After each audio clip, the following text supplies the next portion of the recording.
Wow, tabi. Mga ninuno. Ayun, napakaganda ng kalikasan dito. Grabe.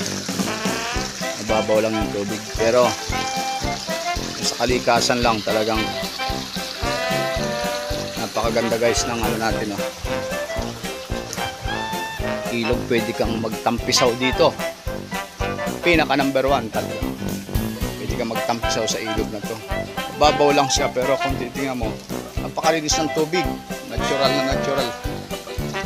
Ayan mga kaugad. Ayan.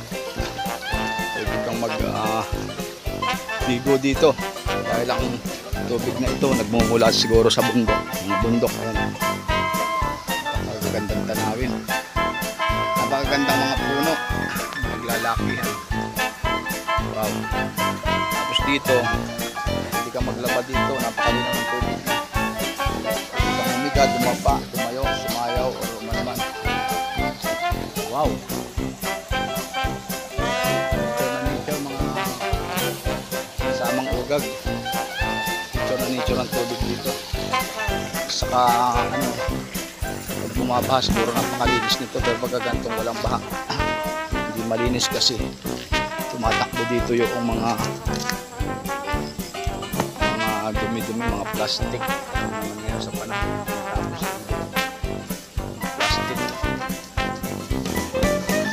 Napakagandang tanawin, napakagandang may ibon, napakagandang baybayin, napakaraming mga ibon naglalakad sa ilalim ng puno.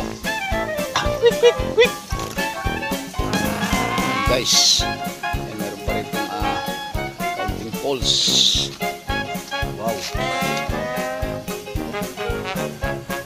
Nature na nature ang ating kabundukan ngayon pero medyo yung iba wala na, hindi na maganda kasi nahaluan na ng mga basura.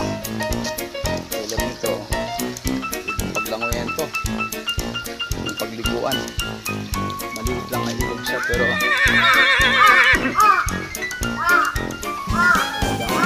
nature na nature ang tubig. Napakalamig. Isabon pa nga ito. Kahit maligo ka rito.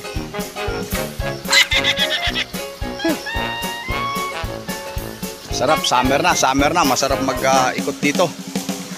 Wow, lalo dito, kawa-kawa. Ayan guys, kawa-kawa. Pwede kang mag-swimming, libre pa. Wala na itong mga swimming pool. Ang tubig pa, umaanod pa. Napakaganda Pwede kang mayroon kang Alfonso dito at saka kaunting okay na to. Alfonso at kaunting baon, ihaw-ihaw, yan. Pwede kang mag-outing dito, libre pa. Kaysa naman pupunta ka swimming pool na hindi nakaano yung tubig, balik-balik lang ito. Talagang maagos ang tubig, yan Pasyal ulit kita sa bandang taas, panoorin nyo guys.